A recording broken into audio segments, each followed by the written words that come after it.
تو پھر تو مینڈیٹ ختم ہو گیا, پھر ووٹ کی عزت تو نہیں رہی. تو ووٹ کی عزت اور مینڈیٹ ہے ہی اس وقت تک جب تک آپ اپنی بنیادی جو باتیں آپ نے قوم سے وعدہ کر کے دیا ہے, اگر آپ سے قوم سے وعدہ کرتے ہیں کہ میں لوٹی ہوئی دولت لا کے عوام پہ خرچ کروں گا, لیکن لوٹی ہوئی دولت لانے کے لیے آپ کہتے ہیں پیسہ باہر چھوڑ دو, پھر آپ یہ کہتے ہیں لوٹی ہوئی دولت کے جو ملکی اثاثے میں ان پر ہاتھ ڈالوں گا نہیں کیونکہ وہ تو طاقتور طبقے ہیں, تو ان کو تو میں ناراض نہیں کر سکتا. تو یہ کھیل تماشا جو ہے پاکستان کی معیشت کے خلاف ہے, پاکستان کی سلامتی کے خلاف ہے, پاکستان کے عوام کے خلاف ہے, پاکستان کے جوہری پروگرام کے خلاف ہے, پاکستان کے اسلامی تشخص کے خلاف ہے.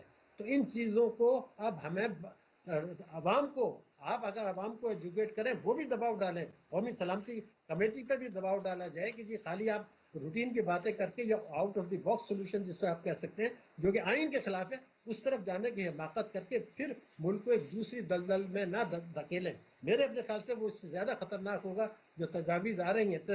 ایک ہی تجویز ہے کہ جو منشور آپ کے تینوں کے مشترکہ ہیں, جن کو میں تینوں کو کہتا ہوں کہ وہ پاکستان کی معیشت کو, بیمار معیشت کو ٹھیک کر سکتے ہیں, وہ پھر کمٹ کریں اور اس کا آج اعلان کر دیں. بجٹ جو بنایا جائے وہ بھی اس کے مطابق ہی بنایا جائے اور آج سے اس کے مطابق جو ہے اصلاحات کر لی جائے. مطلب آپ کا کہنے کا ہر طبقے پہ ٹیکس لگایا جائے. آسان لفظوں میں کہ خاص طور پر زرعی معیشت پر ٹیکس لگانا جو ہے بہت ضروری ہے, اور پیرلل اکانومی کو بھی دستاویزی بنانا بہت ضروری ہے تاکہ پاکستان ہمیشہ کے لیے مشکلات سے نکلا ہے. کیا میں ٹھیک کہہ رہا ہوں ڈاکٹر صاحب؟ میں صرف یہ عرض کرنا چاہتا کہ جس وقت میں یہ کہتا ہوں کہ ہر قسم کی آمدنی پہ ٹیکس لگائیں, تو میں ساتھ میں یہ بھی کہتا ہوں کہ پھر جی ایس ٹی کو 17% کی ضرورت نہیں رہے گی, وہ آپ کو 7.5% پر آ جائے گا. اور جب 7.5% پر جی ایس ٹی آئے گا اور پیٹرولیم لیوی 0 ہوگا تو مہنگائی عوام کم آمدنی والے ہیں ان کو ریلیف ملے گا, ان کو پھر فائدہ محسوس ہوگا اور معیشت گرو کرے گی. تو انڈائریکٹ ٹیکسز جو ہوتے ہیں جس میں جی ایس ٹی بہت بڑا فیکٹر ہے, میں اس کے ساتھ اس کو بھی شامل کرتا ہوں کہ اس کو کم کریں تاکہ مہنگائی کم ہو اور گروتھ ریٹ بڑھے, امپلائمنٹ ملے اور عوام کی سپورٹ آئے گی جب وہ دیکھیں گے جی ایس ٹی کم ہو گیا. تو ہمیں اس کے پیچھے عوام کی سپورٹ بھی لانی ہے. صرف یہ گزارش تھی میری جناب. بالکل ٹھیک صاحب, بہت شکریہ آپ کا. آپ نے بہت تفصیل کے ساتھ وہ روڈ میپ طے کر کے بتا دیا کہ ہمیں کیا کرنا ہے, کیسے کرنا ہے. سب کو مل کے بیٹھنا ہے, سلامتی کونسل کے ساتھ مل کے بیٹھ کے طے کرنا ہے. جنوری میں ہی آپ نے طے کرنا ہے. ڈیفالٹ ہم نہیں کریں گے, آپ ٹھیک کہتے ہیں, لیکن اگر اپنی پالیسیاں ہم نے نہیں بدلی تو سن 2023 میں نہیں, لیکن اس کے بعد بھی ہمارے لیے معاشی مسائل پیدا ہوتے رہیں گے اور ہم اپنی معیشت کو درست نہیں کر سکیں گے. بہت شکریہ ڈاکٹر صاحب, آپ نے بہت ہماری رہنمائی کی, بہت آپ کا شکریہ. ناظرین کرام, اسی کے ساتھ ایک وقفہ لیتے ہیں, وقفے کے بعد حاضر ہوتے ہیں.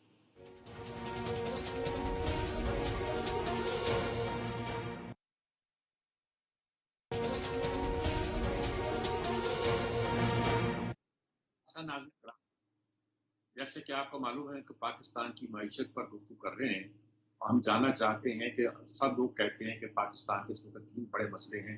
پاکستان کی سلامتی, دشمن طاق میں بیٹھا ہوا ہے, مشرق میں بھی مغرب میں بھی, اور اصل دشمن جو مشرق کا ہے وہ مغرب کو بھی استعمال کر رہا ہے, اور ان کو معلوم ہے کہ اس وقت پاکستان کی معیشت کمزور ہے, اور معیشت کمزوری کی ہی ہماری سب سے بڑی طاقت ہے. ہماری سلامتی کا مسئلہ ہم نے طے کیا ہے کہ مضبوط معیشت ہے, وہ کمزور ہے, اور کچھ بتایا جاتا ہے کہ عدم استحکام کی وجہ سے یہ معیشت کمزور ہے. کچھ اور وجوہ بھی بیان کی جاتی ہیں. ہمارے ساتھ اس وقت شبز زیدی صاحب موجود ہیں, پاکستان سے ابھی آپ کے یہ چیئرمین رہے ہیں, اور بہت خیال تھا, توقع تھی کہ یہ ملک کی معیشت کو بدل دیں گے, لیکن یہ پاکستان کے معاشی سٹرکچر سے, ایلیٹ کے کلچر سے اور لوگوں کے انداز سے, بیوروکریٹک معاملات سے اتنے تنگ آ گئے کہ اتنے چھوڑ دیا. ان کے چھوڑنے کے بعد پاکستان میں ایک مایوسی کی نئی لہر پیدا ہوئی. یہ خیال پیدا ہوا کہ ابھی ہمارے لوگ جو ہیں ملک میں ریفارمز کرنا نہیں چاہتے, ابھی ہمارے لوگ ملک کی معیشت کو سنبھالنے کے لیے ذہنی طور پر تیار نہیں ہیں. شبز زیدی صاحب ہمارے ساتھ موجود ہیں, میں ان سے صرف ایک ہی سوال کرنا چاہتا ہوں. السلام علیکم زیدی صاحب. وعلیکم السلام. آ رہی ہے آپ کو؟ جی بالکل آ رہی ہے جی آواز. جی جی جناب, میں صرف آپ سے یہ پوچھنا چاہتا ہوں کہ اس وقت اس صورتحال میں پاکستان کی معیشت کو کیا دیکھ رہے ہیں؟ Short term, long term, medium term حل لوگ پیش کرتے ہیں, مجھے نہیں پتا اس وقت فوری طور پہ ہمیں کیا کرنا چاہیے. آپ کیا محسوس کر رہے ہیں؟ بسم اللہ الرحمن الرحیم. دیکھیں, پاکستان کی معیشت بہت مشکل حالات میں ہے, اور اس کو ہمیں پرائرٹائز کرنا چاہیے. سب سے پہلے تو ہمیں بیلنس کرنا ہوگا ڈالر اکاؤنٹ کو. کیونکہ روپی تو پھر بھی ہم خود چھاپ سکتے ہیں مگر ڈالر نہیں چھاپ سکتے، اور ہمیں مینیج کرنا ہوگا انرجی اکاؤنٹ کو. تو پاکستان کو جو امیڈیٹ پرابلم ہے وہ ہے شارٹ فال آف ڈالر، جو ہمارے پاس نہیں ہے، اور ہمیں بہت جلدی اپنی ڈالر کا انتظام کرنا ہوگا. وہ انفارچونیٹلی ہم سے ابھی تک ہو نہیں رہا ہے، مگر ہم کوشش کر رہے ہیں کہ وہ ہو اور وہ آگے چلے. اس میں جو سب سے بڑی خرابی ہمارے درمیان میں آ چکی ہے وہ یہ آ چکی ہے کہ ہمارا پورا ریلائنس یا ہمارا پورا جو زور ہے وہ اس بات پر ہے کہ آئی ایم ایف کا پروگرام آ جائے گا یا نہیں آئے گا، یا اس کی اچھائیاں یہ ہیں یا برائیاں یہ ہیں. ہم اپنے طور پر اپنی معیشت کو اپنے چیزوں سے تبدیل کرنے کے لیے کوئی ٹھوس بات نہیں کر رہے ہیں. تو پہلا مسئلہ تو یہ ہے کہ پاکستانیوں کو یہ احساس ہونا چاہیے کہ جب تک وہ خود اپنے آپ کو تبدیل نہیں کریں گے کوئی چیز تبدیل نہیں ہوگی. اور اب جو صورتحال ہے اس میں اگر وہ خود تبدیل نہیں کریں گے تو پھر شاید وہ وقت آ سکتا ہے جو ہمیں نہیں آنا چاہیے. نہیں، یہ آپ کی بات درست ہے، لیکن الیکشن ایئر میں کیسے آپ کو کرتے ہیں کہ کچھ ایسے اقدامات کیے جائیں جو کہ ان پاپولر اقدامات ہوں، اگرچہ معیشت کے لیے بڑے پازیٹو ہوں؟ اس کی کیا سجیسٹ کرتے ہیں آپ، کیسے کیے جائیں یہ سارے اقدامات؟ دیکھیے، آپ نے کل کا چیف آف آرمی اسٹاف کا بیان سنا ہوگا، اور اس سے پہلے جو میں نے ایک بیان دیا تھا اس کو لوگوں نے غلط بانے میں لیا، ٹیکنوکریٹ گورنمنٹ کا. اگر ان دونوں چیزوں کو آپ ملا کے سوچیں تو وہ چیف آف آرمی اسٹاف نے ایک بات کی ہے کہ ہمیں نیشنل کنسنسس ڈیولپ کرنا پڑے گا آن اکنامی اینڈ ٹیررزم. ٹھیک ہے، اب یہ نیشنل کنسنسس اگر نہیں ہوا تو پاکستان کی سلامتی خطرے میں پڑ جائے گی. اب انہوں نے، اور میں نے بھی آپ کے سامنے چیز رکھ دی ہے.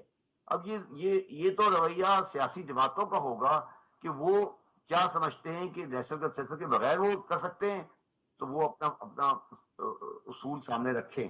مگر میں بھی یہ سمجھتا ہوں، اور شاید میرا خیال ہے سید عاصم مسعود منیر صاحب بھی یہ سمجھتے ہیں کہ نیشنل کنسنسس کے بغیر ہم ان دونوں مصیبتوں سے اپنے آپ کو الگ نہیں کر سکتے. اب وہ نیشنل کنسنسس کیا کسی نیشنل گورنمنٹ کی شکل میں نکلے گا، کیا وہ نیشنل کنسنسس کسی ٹیکنوکریٹ گورنمنٹ کی شکل میں نکلے گا، کیا وہ نیشنل کنسنسس کسی الیکشن کے تھرو نکلے گا، یہ تینوں سوالات آپ کے سامنے ہیں. اس کو آپ جو بھی، اور مگر میں یہ ایگری کرتا ہوں کہ بنیادی فیصلہ سیاسی پارٹیوں کو کرنا ہے، اور وہ ان کو اس گریوٹی کا ادراک ہونا چاہیے. اگر ادراک نہیں ہے تو وہ پاکستان کے لیے اچھا نہیں سوچ رہے.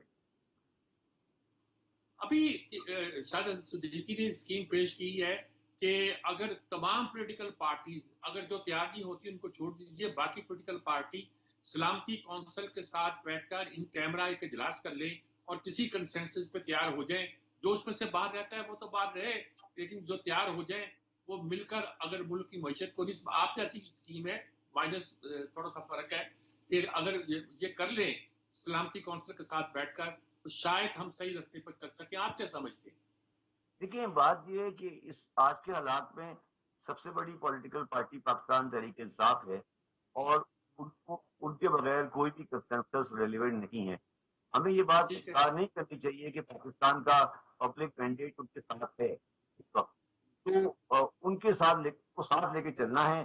اب وہ کس طرح ساتھ آئیں گے یہ چیزیں دیکھنی ہے. وہ بھی پاکستانی ہیں، پاکستان کے بوئے وطن ہیں، وہ چیزوں کو دیکھ رہے ہیں. ان کا اگر یہ نظریہ ہے کہ پاکستان میں الیکشن ہی واحد حل ہے، ہو سکتا ہے وہ صحیح سوچ رہے ہوں، اور ہمیں کسی کو حق حاصل نہیں ہے کہ ان کی سوچ سے ہم ڈس ایگری کریں. تو یہ بات جس طرح میں نے کہا تھا، یہ بات جس نہج پہ پہنچ چکی ہے، اور میں نے جس طرح پہلے بھی انٹرویو میں کہا ہے کہ یہ بات اب بہت جلدی ود ان ویکس اب اس کا فیصلہ ہوگا کہ نہج کی طرف جانا ہے. اب یہ دگرگو اور درمیان کے فیصلے نہیں، آپ کو ایک کنکریٹ پوزیشن پہ لانا پڑے گا اپنے آپ. نہیں، یہ بات آپ کی درست ہے، لیکن یہ تو سیاسی مسئلہ ہو گیا بالکل. آپ اگر صرف خالص معاشی طور پر سوچیں تو کیا کرنا چاہیے فوری طور پر؟ ڈیفالٹ سے کہتے ہیں شاید ہم بچ جائیں، شاید اگلے سال بھی ڈیفالٹ کا ہو، لیکن معیشت ٹھیک نہیں ہو رہی اور ان پاپولر ڈیسیجن لینا الیکشن ایئر میں بڑا مشکل ہو گیا ہے. تو کیا کریں پھر آپ؟ دیکھیے، بات یہ ہے کہ جو یہاں پہ ایک بڑی عجیب سی بات ہے، جس کو ان پاپولر وہ کہہ رہے ہیں نا، وہ ان پاپولر نہیں ہے. وہ اینٹی ایلیٹ ہیں. میں مثال دیتا ہوں آپ کو. مجھے ایک بات بتائیے, بہت اچھی بات. میں آپ کو بتا دیتا ہوں فار آرگومنٹ سے.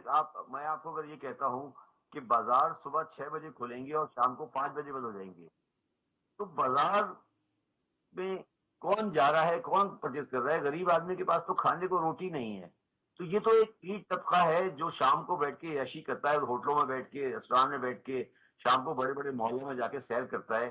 تو یہ تو بازار بند کرنا اینٹی پیپل نہیں ہے, یہ تو عوام کے فیور میں فیصلہ ہے. یا فار آرگومنٹ سے اگر ہم یہ کہتے ہیں کہ بڑی گاڑیوں کی پیٹرول پہ راشننگ کر دی جائے, یہ تو اینٹی ایلیٹ ہے نا جی. یا ہم یہ کہتے ہیں کہ حج اور عمرے کی فیسلٹی کو سیلف فائنینسنگ کر دیا جائے, تو یہ تو اینٹی ایلیٹ ہے نا جی. تو جتنے مشکل فیصلے, یا ہم یہ کہتے ہیں کہ بجلی کی کنزمپشن فار آرگومنٹ سے کسی گھر میں 4 AC لگے ہیں, ہم یہ کہتے ہیں کسی کے گھر میں بھی 100 یونٹ سے زیادہ بجلی نہیں جائے گی, اب ختم, آپ کو ایک AC چلائیں اور سب ایک AC میں رہیں. تو اگر یہ سارے فیصلے ہمیں کرنے ہیں, میں ان میں سے کسی فیصلے کو اینٹی پیپل نہیں سمجھتا. پرابلم یہ ہے کہ جو لوگ جن کا ویسٹڈ انٹرسٹ ہے, جو پاکستان میں جنہوں نے لیڈ کیپچر کیا ہوا ہے, ان کو یہ نظر آ رہا ہے کہ پاکستان میں پہلی دفعہ اب ان کے مفادات کے خلاف بات ہو رہی ہے. اور جب ان کے مفادات کے خلاف بات ہو رہی ہے تو وہ اس کو کیموفلیج کر کے اس کو اینٹی پیپل فیصلہ کہہ رہے ہیں. اور سیاسی پارٹیاں اس معاملے میں ناسمجھ ہیں. وہ یہ سمجھ رہی ہیں کہ یہ فیصلے ان کے خلاف جائیں گے, اگر بازار بند ہوں گے تو عوام خوش ہوگی, عوام ناخوش نہیں ہوگی. یہ ان کو سمجھ نہیں آ رہی. بازار والے جو دکاندار ہیں وہ ان کے ووٹر نہیں ہیں, مگر ٹھیک ہے ان کو سمجھ نہیں آ رہی. اب جہاں پہ آ کے ایک ڈیڈ لاک ہو گیا ہے کہ فیصلے کیا اینٹی ایلیٹ ہیں یا اینٹی, فار آرگومنٹ سے اگر میں آپ کو یہ اعلان کر دوں آج کہ ہم فورن فلائٹ سے پابندی لگا رہے ہیں فار آرگومنٹ سے, یا ان کی تعداد آدھی کر رہے ہیں, تو کیا پاکستان کی ایلیٹ کی ٹریول ہوتی ہے نا, یہ غریب آدمی کی کون سی ٹریول ہے؟ یا میں پابندی لگا دوں کہ پاکستان میں 5 سال تک بڑی گاڑی نہیں آئے گی, فار آرگومنٹ سے نہیں آئے گی, ختم. مرسیڈیز گاڑی سڑک پہ نہیں آئے گی.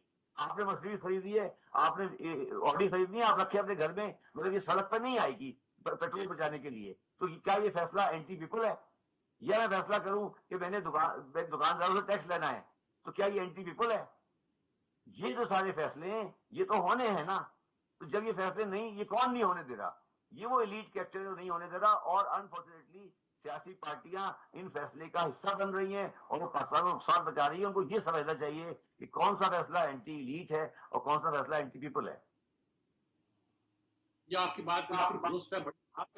آپ کو کیا لگتا ہے کہ لانگ ٹرم بات کی یہ ساری چیزیں تو ہوتی, اگر الیکشن ایئر میں مجھے نہیں پتا ہوتی ہیں کہ نہیں ہوتی, آپ کا کیا لگتا ہے کہ ہم اس مشکل سے جو اس وقت لوگ کہتے ہیں کہ ہم ڈیفالٹ کے کنارے پہنچے ہوئے تو آسانی سے نکل سکیں گے؟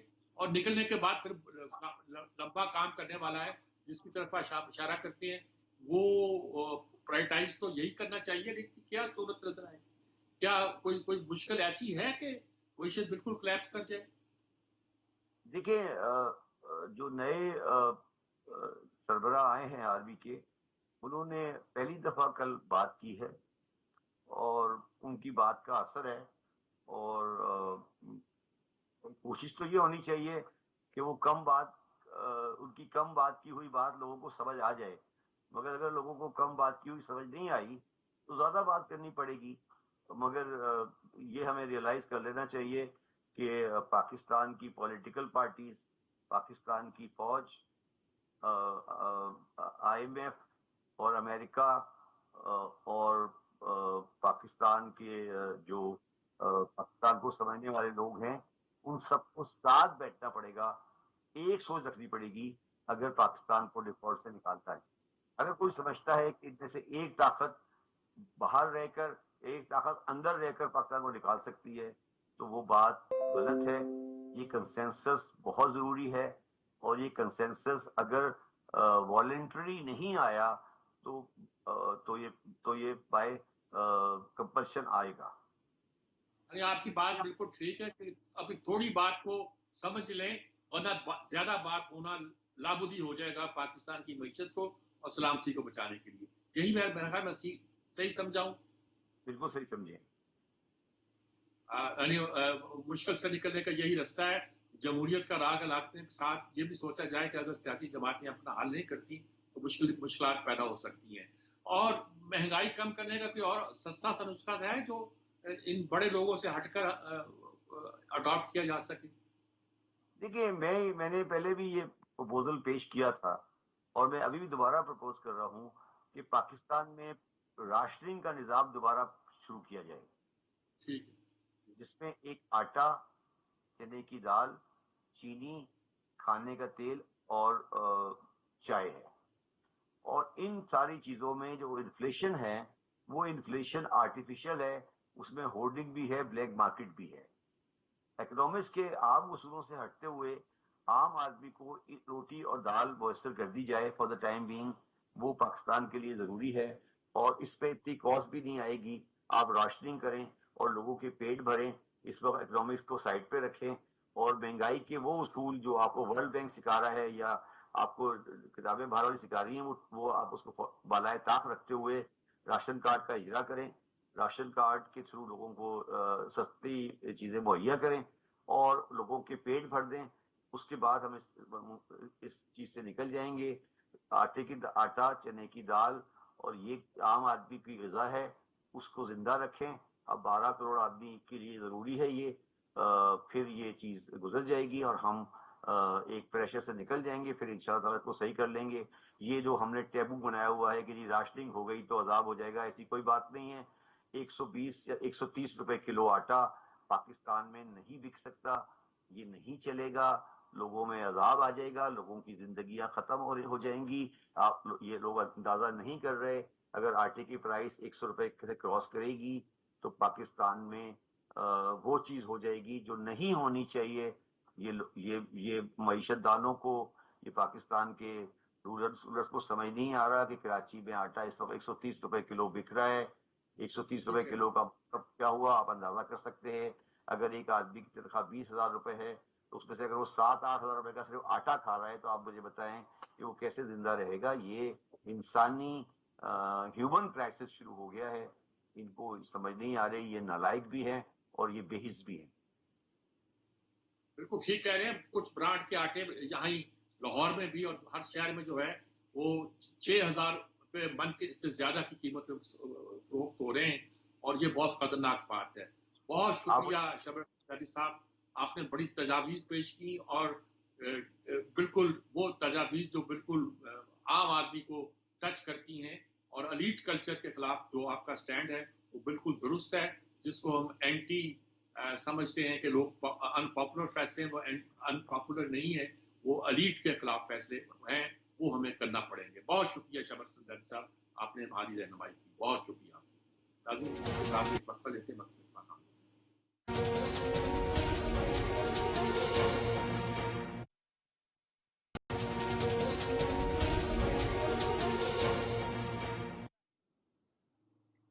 ناظرین کرام، ہم معیشت پہ گفتگو کر رہے ہیں، ملک کے حالات پہ گفتگو کر رہے ہیں، مہنگائی پہ گفتگو کر رہے ہیں، سیاسی عدم استحکام، سلامتی، معیشت، یہ سارے وہ مسائل ہیں جس سے پیش ہیں. ایسی ہر صورتحال میں جب یہ پیش ہوئی ہے، صورتحال پیدا ہوئی ہے ملک میں، ہمیشہ ڈاکٹر سلمان شاہ صاحب سے جو وزیر خزانہ رہے ہیں پاکستان کے، ان سے ہمیشہ رہنمائی حاصل کرتے ہیں.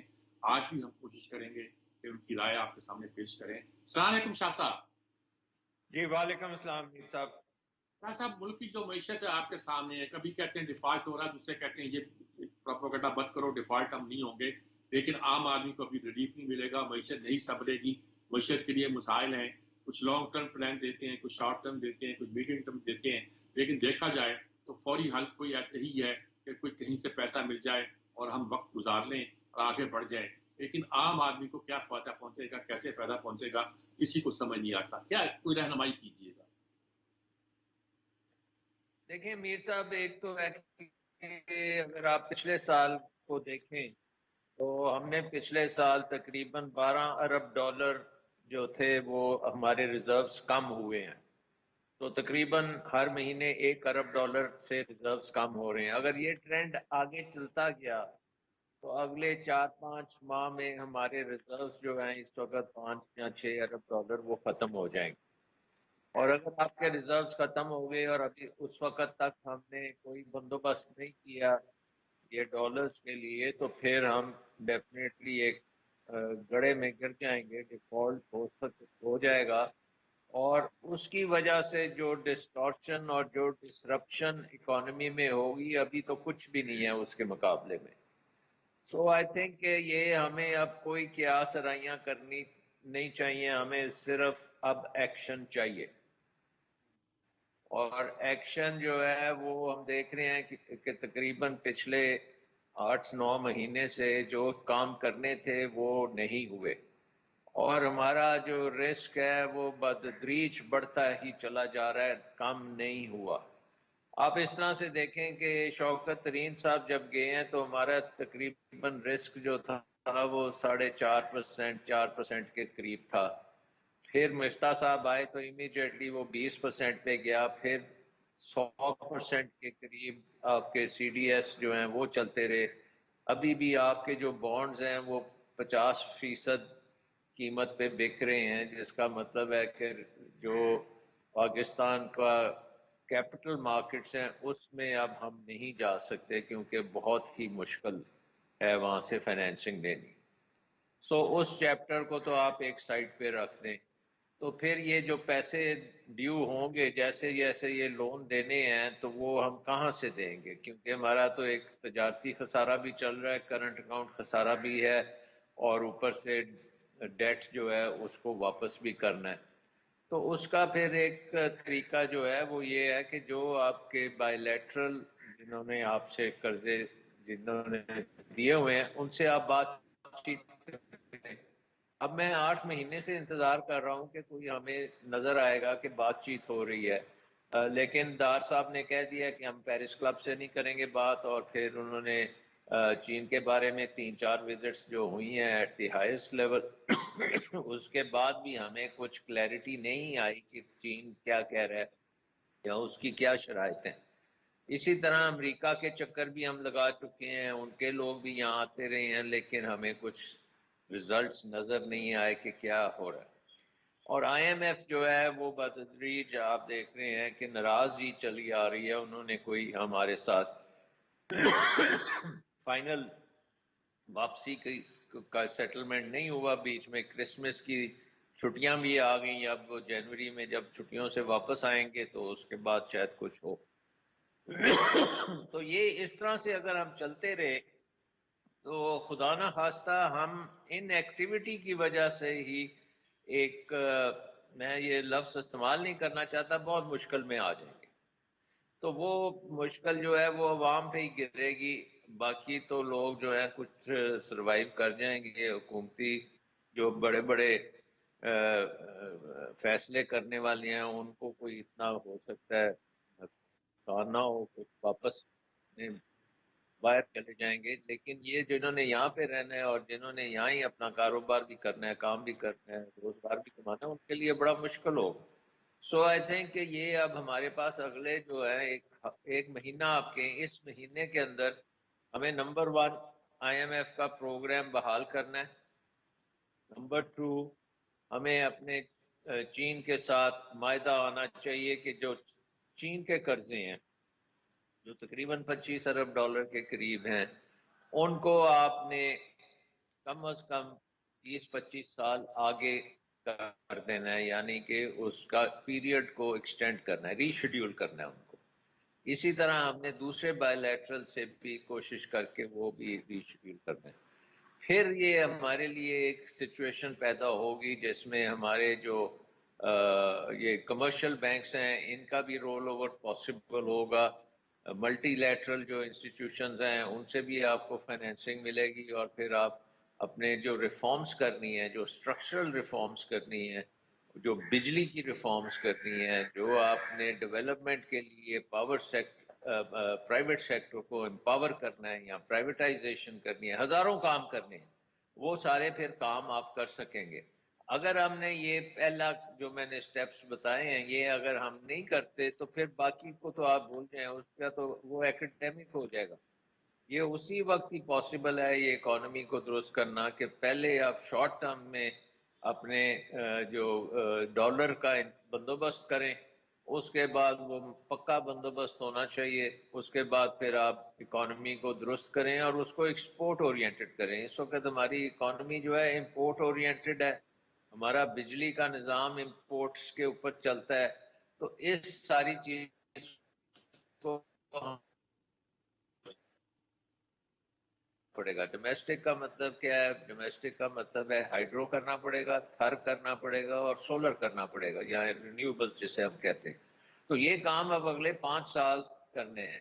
اس کا بیسٹ طریقہ میری نظر میں وہ یہ ہے کہ آپ امیڈیٹلی اب الیکشنز کا اناؤنس کریں, ایک کیئر ٹیکر حکومت آئے 90 دن کے لیے, اس کو آپ مینڈیٹ دیں ساری پولیٹیکل پارٹیز کے وہ آئی ایم ایف سے بھی معاملہ طے کرے اور دوسرے بھی جو ری فائنینسنگ ری شیڈولنگ کرنی ہے اس کے معاملے بھی سیٹ کریں.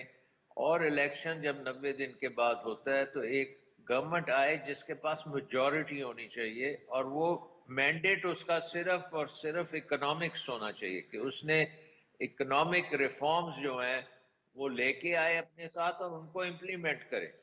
اور ہر پولیٹیکل پارٹی میں ٹیکنوکریٹس ہونے چاہیے جو یہ کام کر سکیں, پلان کر سکیں, بتا سکیں کیا کیا چیزیں کرنی ہیں, اور اس کو پھر وہ پولیٹیکل پارٹیز آ کے امپلیمنٹ کریں. جمہوریت کا تو یہی طریقہ ہے کرنے کا. باقی اگر ہم کچھ کریں گے تو اس سے میرا خیال ہے کہ خاصا نقصان ہوگا ہمیں, کیونکہ وہ ایکسیپٹیبل نہیں ہوگا, اوپر سے امپوز کیا جائے گا تو وہ پھر کارآمد ثابت نہیں ہوگا, لانگ ٹرم بھی نہیں ہوگا. تو آئی تھنک کہ اب ایکسپیریمنٹ بند کرنے چاہیے اور سیدھا سیدھا جو کام کرنے والے ہیں وہ کریں اور الیکشنز کی طرف جائیں اور اپنے مسائل کا حل جمہوریت میں نکالیں. بالکل ٹھیک بات ہے جی, مختلف باتیں پیش کی گئیں. ٹیکنوکریٹ کی حکومت, انٹرم گورنمنٹ, جہاں یہ بات یہ کہ ایسی الیکشن کرائی جائیں لیکن اس مینڈیٹ کے ساتھ کہ وہ آ کے پاکستان کی معیشت کو درست کریں گے. لیکن اس بات کا اتفاق ہے کہ تمام پارٹیاں یہ مینڈیٹ جس کو بھی دینا چاہیں, ٹیکنوکریٹ حکومت کو, انٹرم گورنمنٹ کو, یا الیکشن میں جیتنے والی حکومت کو, یہ مینڈیٹ ان کو تمام پارٹیاں دیں. تمام پارٹیاں مل کر یہ مینڈیٹ دیں گی تو جو ملک ترقی کر سکے گا. بہت بہت شکریہ ڈاکٹر صاحب, آپ نے بڑی ہماری رہنمائی کی. اسی کے ساتھ آج کا پروگرام ختم ہوتا ہے. اجازت چاہتا ہوں. اللہ حافظ.